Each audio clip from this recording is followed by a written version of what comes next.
Hello दोस्तों, क्वेट्रंस नमस्कार। मैं दीवान सिंह। मैं आपको बताना चाहूँगा कि जो मैंने एक वीडियो डाला था एक बीएमएस ग्रुप बनाने का, तो उसमें अभी तक नए लोग 31 लोग अभी तक जुड़े हैं। और पहले से ग्रुप बना हुआ था, पहले उनको उसमें डाल दिया गया था, लेकिन उसका बिल्कुल सेपरेटली अलग ग्रुप बना दिया गया है। हम इंतज़ार कर रहे हैं कि कम से कम उसमें 203 से आदमी हों, उसके बाद हम इस प्रोसेस को आगे चलाएं। खैर एनीवे, शुरुआत तो हुई है, लेकिन यहाँ में आज एक उसी ग्रुप पर व्हाट्सएप पर एक मैसेज फॉरवर्ड हुआ, और मैसेज था LIC के पेंशन अपडेशन के बारे में।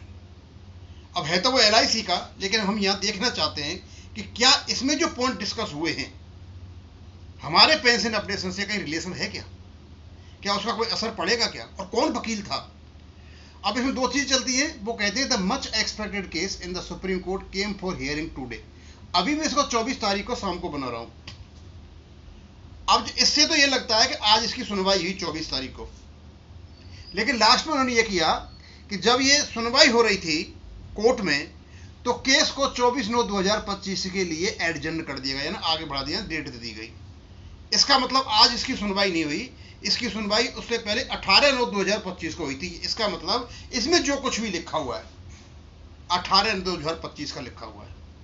अब आज क्या हुआ, 24/9/2025 को डेट दे रखी है, बाद में पता चलेगा। लेकिन हम पहले ये देखते हैं 18/9/2025 को क्या हुआ और उससे हमारा केस का कितना बड़ा रिलेशन है। तो क्लियर है, ये 18/9/2025 का किसी ने डाला और उसी ग्रुप में डाला जो हमने BMS का बनाया था। Our case was heard from 10:45 to 1 बजे तक सुना गया, एंड अगेन फ्रॉम 2 से लेकर के 3 तक सुना गया। इसका मतलब इस केस का जजमेंट जल्दी आने वाला है, ये जो सुनवाई हो रही है। अवर सीनियर एडवोकेट श्री निदेश गुप्ता स्टार्टेड प्लेसिंग अवर केस नाइसली। मैं बता दूं, जो सीनियर एडवोकेट निदेश गुप्ता जी हैं, he is a very very expert advocate in service matters.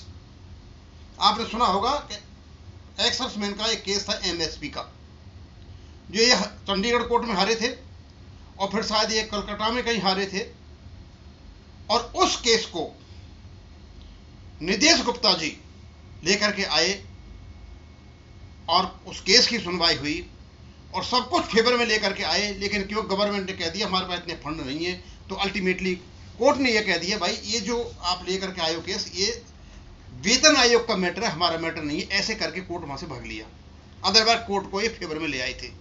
यदि ये निदेश गुप्ता जी हैं पेंशन अपडेशन में LIC में, तो निश्चित समझिए कि कभी कुछ अच्छा होने वाला है। अब क्या क्या पॉइंट्स रखे उन्होंने। पहला पॉइंट था denial of 100% utilization of DR to pre 1893 RD and the incorrect DR formula ordered by Delhi high court. Delhi high court ने एक इनकरेक्ट फॉर्मूला DR का बताया, और ये वही कहानी है कि न्यूट्रलाइजेशन ऑफ DR हमारे 2002 से पहले वालों के लिए है और इनका 1/8/1993 से पहले वालों के लिए है, यानी कहानी सेम। आगे rule 35 of pension rules by which pre 1987 retirees were offered pension updation based on consumer price index and later retirees were denied the set updation. Same कहानी है, यहां भी हमारे यहां पर भी रूल 35 है और उनके यहां पर भी रूल 35 है। 1987 यानी हमारे 1995 से पहले वालों को दे दिया गया, बाद वालों को नहीं दिया गया। इनको भी 1987 से पहले वालों को दे दिया गया, बाद वालों को नहीं दिया गया। सेम कहानी है। आगे chairman and managing directors are being allowed pension revision on every wage revision and other employees of the corporation receiving pension from the same fund are denied the same. यहां चेयरमैन और आपके managing director को pension revision होता है, उसी fund से होता है जो सबका फंड समान है। LIC की बात कर रहा हूं मैं, लेकिन दूसरों को नहीं होता है। बड़े बड़े कमाल के पॉइंट है। एज पर रूल्स 56, हमारा भी 56 है रेजिडुअल इश्यूज में। क्या कहते हैं यहां, pension rules the said provision was extended to 2 cadre chairman और MDS को। मतलब रूल 56 जो है उसके फायदे चेयरमैन और मैनेजिंग डायरेक्टर को दे दिया गया। Denial to other cadres is discrimination, और दूसरों को मना कर दिया गया, ये डिस्क्रिमिनेशन है। सेम बातें जो मैंने बार बार आपको पेंशन रेगुलेशन 1995 को पढ़ करके बताई थी, क्योंकि उस समय जो पेंशन रेगुलेशन बन रहे थे, ये बन रहे थे आपके, क्योंकि 1990 में आरबीआई के आ गए थे और 1972 से चले आ रहे थे कि सीसीएस रूल, तो सारे के सारे लगभग सीसीएस रूल्स पर आधारित थे। हमारा भी बना, एलआईसी का भी बना, आरबीआई का भी बना, सारे के सारे सीसीएस रूल्स पर आधारित है। And against the article 14 of the constitution, तो एक को दोगे एक को नहीं दोगे, एक फंड समान है, तो भाई ऐसे कैसे चलेगा? फिर कॉन्स्टिट्यूशन की रक्षा कहां से करो भाई? आर्टिकल 14 राइट टू इक्वलिटी का हनन हो रहा है, इस पॉइंट को भी लेकर के आगे। LIC can't say insufficiency of funds, आ गई बात। हमारे फंड्स को भी देख लीजिए, रूल जो 11 में दे रखा है। एलआईसी ये नहीं कह सकती हमारे इनसफिशिएंट फंड है, पॉइंट आ चुका है। अब मुझे पता नहीं हमारे वकील इसको कोर्ट में कैसे रख पाएंगे, उनको भी इस केस को पढ़ना चाहिए 18 वाले को। Insufficiency of funds, it is their duty to provide sufficient amount to the fund as per pension rule. Pension rule के अनुसार ये उनका कर्तव्य है कि वो पेंशन का ना पूरा का पूरा फंड दें। आ गई बात। ये सीनियर एडवोकेट गुप्ता जी, निदेश गुप्ता जी लेकर के आ रहे आगे। The extra amount may be drop in the ocean, और जो अमाउंट जितना दे रहे हो आप पेंशन अपडेशन के लिए, ऊंट के मुंह में जीरा है। He pointed out the board resolution pass and sent to government for pension updation during, और कोई पेंशन अपडेशन कोई मैटर हुआ था, वो भी उन्होंने रेफर किया था। Senior advocate explain about the fresh options allowed to employee to join the pension scheme for those who did not opt for pension initially and also the recurring expenses incurred on them। आ गई बात वही मेरे वाली। यानी पहला जब option दिया था उसके बाद कुछ लोगों ने ज्वाइन नहीं किया था, और बाद में जिसने ज्वाइन किया था उनसे रेकरिंग एक्सपेंसेस यानी सैलरी का 2.8% ऑफ रिवाइज बेसिक पे का ले लिया गया था। आर्मी वालों को से पेंशन बैंक वालों से लिया गया था, वो एलआईसी वालों से आ गई बात यहाँ, और वो गलत लिया गया था।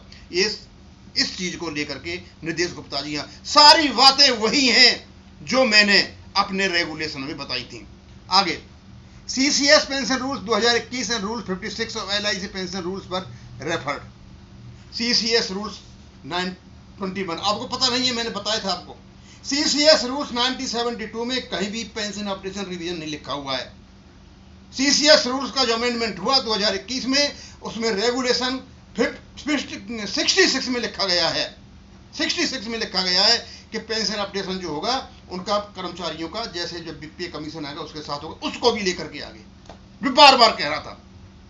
Senior advocate clarify that our prayer is not ORP but it is only parity. वो नहीं कह रहे हमें ओआरपी दीजिए, पैरिटी में लेकर आइए। He explained the relevant portion of the various pay commissions and their relevance to our case.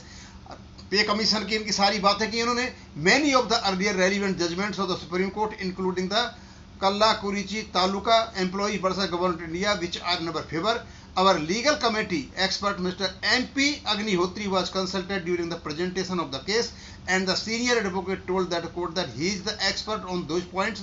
Our General Secretary Sri Ranjan D. Sarkar was also seen present there. Even after 3 to 5:15 presentation, there were points to be placed. So the ऐसी एडजेंट the case को 24 तारीख को ये कर दिया। आज 24 तारीख को जब मैं वीडियो बना रहा हूँ, हो सकता है दिन में केस होगा तो हमें पता नहीं है उसका, और जो भी उसका अपडेट आएगा वो हम आप तक पहुंचाएंगे। अब इसमें सारा पढ़ने के बाद किसी व्यक्ति ने डाला, किसने है ये, रमय मूर्ति ने डाला है, और उसको मतलब ये दूसरी जगह पर सर्कुलेट हो गया। इसमें जितने भी पॉइंट्स हैं वो हमारे रेगुलेशन में हैं, और एक एक करके लगभग 2 महीने तक इन्हीं पॉइंटों पर मैं आपको लीगल इंटरप्रिटेशन देता रहा हूं। और इतनी बात होने के बाद मुझे नहीं लगता कि एलआईसी का पेंशन अपडेशन रुक जाएगा। ये सब कुछ होने के बाद भी यदि एलआईसी का पेंशन अपडेशन रुक सकता है तो भैया वो कोई लीगलिटी नहीं है, कोई जस्टिस नहीं है। सारे पॉइंट हम जो बता रहे थे या निदेश गुप्ता जी ने एलआईसी के संबंध में रख दिए। हम आशा करते हैं कि हमारे जो वकील हैं, जब हमारे पेंशन अपडेशन का केस लड़ने जाए, पहले तो नंबर ही नहीं आ रहा है, तो एलआईसी के वकील साहब का जो तर्क है, जो आर्गूमेंट है, उसको थोड़ा पढ़ करके जाएं, क्योंकि हमारा पेंशन रेगुलेशन अपने आप में एक सशक्त रेगुलेशन है और वो पेंशन अपडेशन का हक देता है। जगह जगह देता है। इन्होंने जो पैसा लिया था वो भी गलत लिया था। ये इनसफिशिएंसी ऑफ फंड्स की ये बात नहीं कर सकते किसी हालत में, क्योंकि ऑलरेडी रेगुलेशन प्रोवाइड करता है।